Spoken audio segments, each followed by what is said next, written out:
E aí, pessoal, sejam bem-vindas e bem-vindos ao canal Prof. Caio Química, continuando com o conjunto de aulas sobre a evolução dos modelos atômicos. Nesta aula vamos falar mais especificamente sobre o modelo atômico de Bohr. Quer entender um pouco mais sobre esse modelo para explicar o átomo? Se sim, vem comigo então.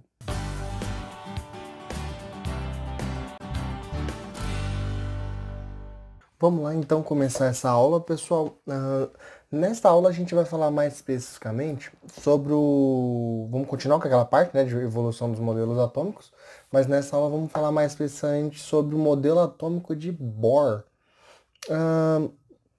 Niels Bohr foi um cientista que ele trabalhou, vamos dizer assim, conjuntamente, foi inclusive até, vamos dizer assim, aluno, porque entrou no laboratório depois que o Ernest Rutherford, que foi o último modelo que a gente, atômico, né, que a gente viu até então, né? Ok. Quando o Niels Bohr propôs o modelo de átomo dele, é, ele se utilizou do modelo atômico proposto por Rutherford anteriormente, né? Aquele modelo que, conforme eu já expliquei na outra aula, né? Que é composto por um núcleo, esse núcleo tem prótons que tem carga positiva, tem nêutrons que não tem carga, né?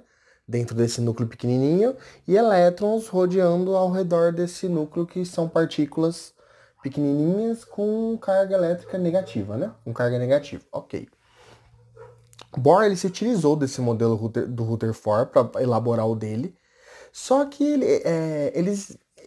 ele observou que tinha vamos dizer assim, um problema no modelo de Rutherford, que era um modelo que precisava de alguma forma ser resolvido, porque era um problema relacionado com o elétron no átomo que não daria estabilidade para o elétron se fosse analisar é, a estrutura do átomo da forma que o Rutherford propôs.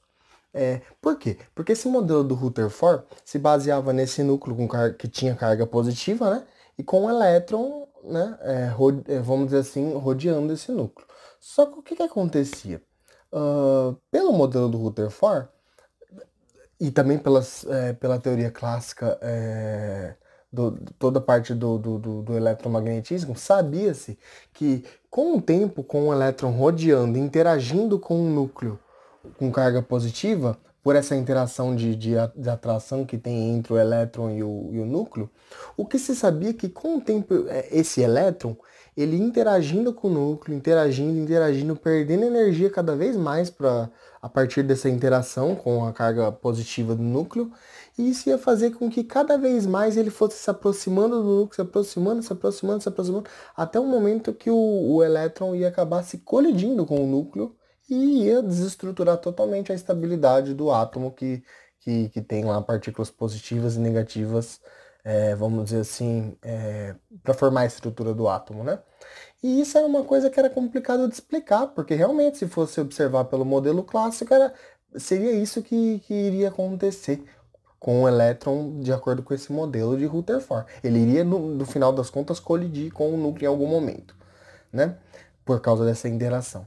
Aí, o Niels Bohr, é, que como eu já falei, né, trabalhou conjuntamente com Rutherford, alguns anos depois propôs um modelo até baseado em alguns estudos que outros cientistas fizeram com a luz.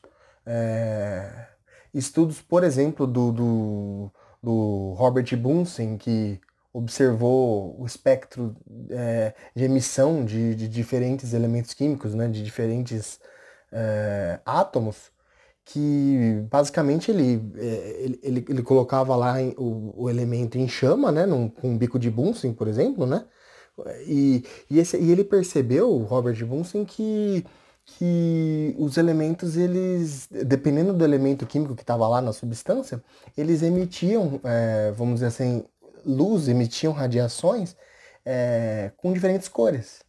E aí ele ficou, né, intrigado com isso e resolveu fazer um estudo sobre isso, o Robert Bunsen.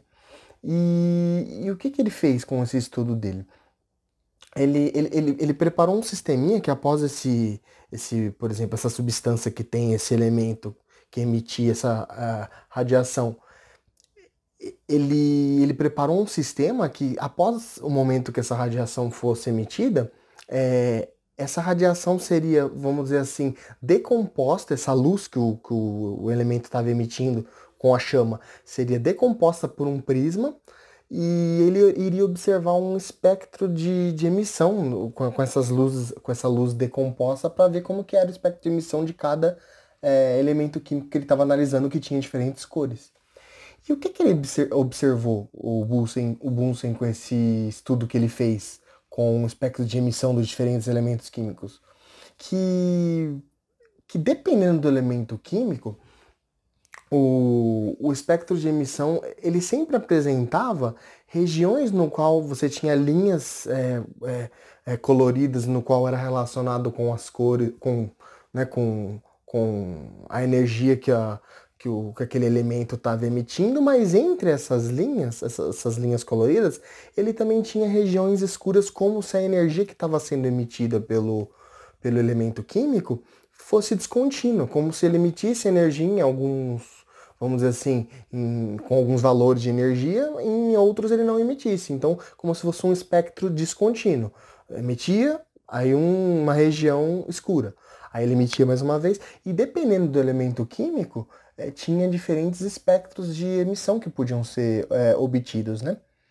E aí, de acordo com esse estudo, e também com o estudo de um outro cientista, Max Planck, que propôs que, a partir também de experimentos que ele fez com radiação de corpo negro, que não vem ao caso eu explicar aqui nesse momento, mas que ele chegou à conclusão que o elétron ele tinha uma característica de emitir, vamos dizer assim, uma característica de emitir energia em, vamos dizer assim, em valores quantizados, ou seja, como se ele emitisse pacotes de energia descontínuos e que ele não poderia emitir todo e qualquer tipo de energia conforme se acreditava até então.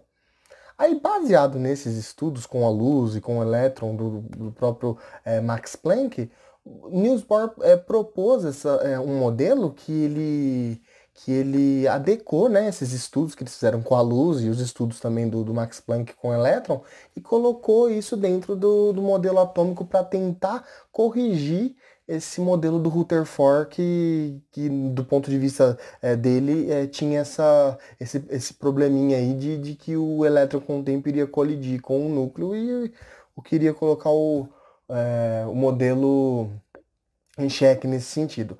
Então, aí o que que ele fez? Ele propôs um modelo que o elétron dentro do átomo é como se ele tivesse preso em determinados níveis de energia que dentro desse nível de energia, que seriam estados que a gente chama de estados quantizados de energia, que a energia é fixa dentro desse nível, o elétron não poderia, vamos dizer assim, como se ele ficasse preso dentro daquele nível de energia e dentro daquele nível ele teria uma energia fixa. Então ele propôs um modelo desse tipo, dizendo que não era qualquer energia que poderia fazer um elétron, por exemplo, sair daquele nível, como se ele tivesse, entre aspas, quase preso naquele nível, né? E só determinadas quantidades de energia, que a gente chama de quanta de energia, que poderia fazer com que o elétron se movesse daquele nível para outro nível de energia, por exemplo, diferente. Como se a energia fosse descontínua, similar ao que se observava naqueles espectros de energia dos átomos observado pelo Bunsen, por exemplo, né? Então, essa foi a primeira característica do modelo dele, que ele propôs que os elétrons eles ocupam determinados níveis de energia e tinha uma especificidade desses níveis de energia que o elétron ocupava. Além de ele ter energia fixa dentro de cada nível, ele tinha uma órbita circular. Então, é como se você tivesse o núcleo e ao redor desse núcleo o elétron se movia numa órbita circular e dentro de cada órbita dessa que a gente chamava de níveis de energia ou de camadas eletrônicas, as camadas que o elétron podia estar, dentro de cada camada dessa ele tinha uma certa energia que era quantizada, que era fixa, que não variava dentro daquele nível. E isso dava a estabilidade que ele precisava para não colidir com o núcleo, por exemplo, e corrigir o modelo do Rutherford. Além disso, o que ele propôs também com o modelo dele é que quanto mais próximo esse nível de energia tivesse do núcleo, vamos dizer assim, que menor era a energia do elétron relacionado àquele nível. Então, se níveis, por exemplo, próximo do núcleo, a energia do elétron naquele nível era menor. Aí, níveis mais afastados do núcleo, a energia do elétron iria aumentando em estados quantizados. Então, como se fosse assim, ele tem uma energia nesse nível, aí pula para uma outra energia num nível mais longe do núcleo, aí num outro nível mais longe do núcleo, a energia dele pula novamente para outra energia, energias específicas, né? Tipo, não poderia ser qualquer energia que o elétron podia ter, né? E que a única maneira do elétron poder se movimentar de um nível para outro e mudar a energia dele era emitir ou absorver estados quantizados, ou seja, energias específicas, seja de emitir ou absorver esse tipo de energia. Então, vamos mostrar, de acordo com o modelo dele, essas diferentes proposições que ele fez, só para vocês entenderem melhor, com um desenho esquemático, só para evidenciar mais isso. Primeiramente, aqui eu estou mostrando um modelo, né, similar ao modelo proposto por Bohr, em que aqui no centro a gente tem um núcleo, né, que tem formado por prótons e nêutrons, os prótons com carga positiva, e aqui, pelo modelo dele, a gente pode perceber que o elétron está se movimentando numa órbita circular, né? Então aqui é como se o elétron estivesse no nível 1 de energia, como está representado aqui, ó, N igual a 1. Então, dentro desse nível 1 de energia, que era o mais próximo possível aqui do núcleo, né? Ele teria uma energia, conforme aqui, ó, o aumento de energia, uma energia menor possível dentro desse nível. Conforme as órbitas vão ficando mais afastadas do núcleo, conforme a gente pode ver essa segunda órbita aqui, a própria terceira órbita que está logo aqui, entre outras, a energia dessas órbitas, elas vão, vamos dizer assim, aumentando conforme vai se afastando. E não só aumentando, mas as energias vão se tornando mais próximas também. Também era uma característica dos diferentes átomos, e que independente do átomo, a energia de um nível para o outro, os níveis, conforme vão ficando mais distantes do núcleo, vão se tornando cada vez mais próximos um do outro. Então, os primeiros níveis estão mais distantes em energia um do outro, conforme a gente pode observar aqui, né? Ó a diferença de energia entre o nível 1 e 2. Entre o 3 e o 2 já vai diminuir, entre o 3 e o 4 vai diminuir ainda mais, e assim vai se aproximando cada vez mais. Entretanto, tem níveis fixos e específicos de energia, dependendo de onde o elétron estava, se ele estava no nível 1, ou no 2, ou no 3, ou no 4, né? Então, essa é a primeira explicação relacionada com o modelo do Bohr. A segunda é relacionada com a movimentação do elétron entre um nível e outro. O que ele dizia pelo modelo dele? Que se o elétron tivesse, por exemplo, no nível próximo do núcleo, por exemplo, no nível 1, e ele quisesse se mover para um nível mais distante do núcleo, para ele saltar para um nível, por exemplo, 2 ou nível 3, e assim vai, níveis mais distantes do núcleo, para que o elétron consiga fazer isso, ele vai precisar, olha aqui, ó, absorver uma certa quantidade de energia, seja, por exemplo, na forma de luz, com absorver uma certa quantidade de energia na forma de fóton, e depois que ele absorver essa quantidade de energia, ele vai conseguir saltar de um nível para o outro. Só que não é qualquer energia que esse elétron vai ter que absorver, ele vai ter que absorver uma energia que seja uma energia igual a essa diferença entre a energia do nível 1 para o 2. Ou do nível 1 para o nível, por exemplo, 3. São energias específicas. Se ele absorver, por exemplo, uma energia intermediária aqui, ele não, na realidade, ele nem vai absorver e não vai saltar para outro nível, né? Então essa era uma característica. Sempre que o elétron se afastar do núcleo e ir para um nível tipo maior, mais longe do núcleo, ele vai absorver energia. Essa é a primeira coisa. E o contrário também vale. Se o elétron quisesse, por exemplo, sair de um nível mais afastado do núcleo e quisesse se aproximar do núcleo, ou seja, num nível mais próximo do núcleo, vamos dizer assim, aí seria o contrário. Para isso, como ele estava num nível com mais energia e ele saltaria para um nível com menor energia, mais próximo do núcleo, ele teria que emitir liberar, vamos dizer assim, essa energia que ele estava associada a ele. Então, por exemplo, essa diferença de energia aqui era justamente o valor da energia que ele ia emitir, por exemplo, na forma de fóton, na forma de luz, por exemplo. Então, seria exatamente esse valor de energia que entre a diferença do nível que ele estava para o nível que ele vai. Também não seria qualquer energia, seria uma energia específica. Inclusive, é a partir desse estudo das energias que eles conseguiam coletar da luz que ele emitia, no caso a energia desses fótons, que eles conseguiam saber de que nível para que nível ele estava pulando e qual que era a diferença de energia entre cada um dos níveis eletrônicos desse elétron dentro de um átomo. Então, teria essas duas possibilidades, então. Vamos falar em três, né? Ou ele ficaria no mesmo nível de energia, preso, órbita circular, com a energia dele fixa, sem variar. Ou ele podia absorver energia e ir para nível mais distante do núcleo. Ou ele podia emitir energia e pular para um nível mais próximo do núcleo. Só que sempre que ele estivesse dentro de cada um desses níveis, a energia dele dentro desse nível seria fixa, certo? Aí vocês poderiam me perguntar, professor, mas por que que a energia dos elétrons que estão mais próximos do núcleo é menor, mais distantes do núcleo são maiores? Tem muito a ver com a estabilização vamos dizer assim, das cargas entre o elétron e o próton. Normalmente, quanto mais próximo uma carga positiva, por exemplo, que tem no núcleo, com uma carga negativa, por exemplo, do elétron, quanto mais próximo elas estão, mais estabilizadas essas cargas vão ficar. Então, em outras palavras, quando a gente diz que está mais estabilizado, a gente diz que está com menor energia. Normalmente a gente faz essa associação. Então, quanto mais próximo a carga positiva da negativa, ou seja, mais próximo o nível tiver do núcleo, mais vai estabilizar o elétron, ou seja, menor energia ele vai ter. Então, a energia associada àquele nível mais próximo vai ser menor por causa disso. Certo?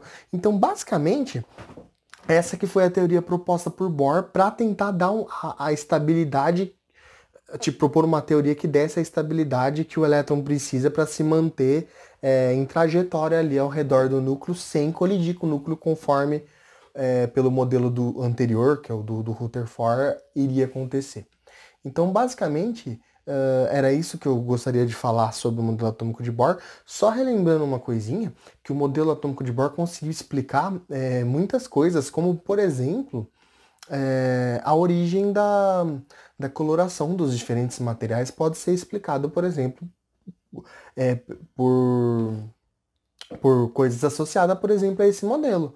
Que normalmente a coloração que a gente enxerga nos diferentes materiais é justamente a radiação que é emitida quando o elétron que está num estado, de um nível mais, vamos dizer assim, distante do núcleo, ele retorna para um nível mais próximo do núcleo, e essa energia que ele emite quando ele retorna é justamente dependendo da diferença de energia entre um nível e outro, para cada elemento, para cada material vai ter uma distância entre esses níveis diferentes, vai emitir, vamos dizer assim, energia com que a gente vai enxergar colorações diferentes para o material.